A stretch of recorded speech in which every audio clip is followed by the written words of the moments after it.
This panel is located on the left. When you create a component or a group, it combines objects within itself, text, shapes, pictures, whatever you put there. And as you can see, there are layers over here. This is very useful because Figma allows you to create as many nested layers as you want, and you can arrange all your objects as you want. So let's look a little how it works here.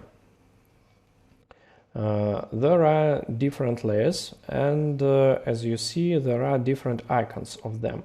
Icons show what is inside. This is a frame icon, and where is our frame? It's over here. This is a group.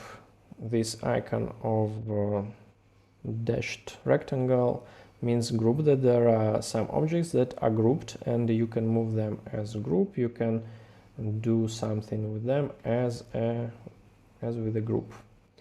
And here we see a group is located inside a frame. Here we can see just an image. It's Figma logo, and it has icon of an image. We have some text over here, it's T, and what do we see? We have a rectangle, and if we select some shape, it has the icon of the shape. There are some, actually there are some other icons. Let me show you.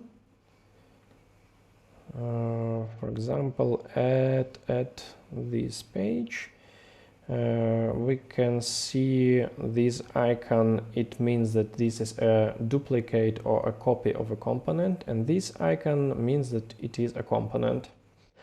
If we see this icon, we know that there is auto layout. We will cover it later, and we can find horizontal rectangles like this. This means that it is a horizontal auto layout, and this is a vertical auto layout. As you see, Figma shows you exactly what's inside the layer, so it's very easy to find if you want to find something. And there is one hack.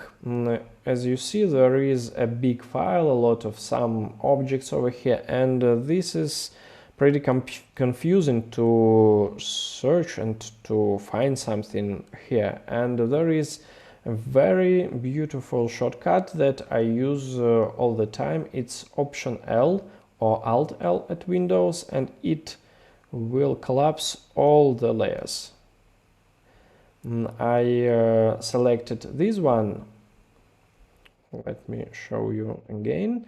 For example, I'm here and I use Option L, it collapses it, and if I don't select anything and press it, it collapses everything. So it is very useful when you have a lot of objects over here. If you rearrange some objects here, they will be rearranged here as well. For example, let's put this group.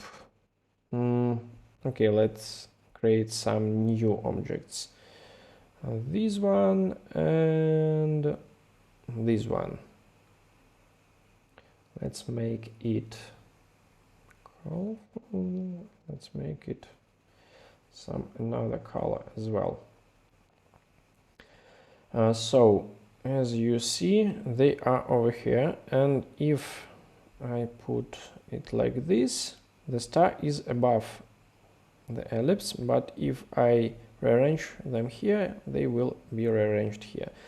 So you can use it when you have some crossing items.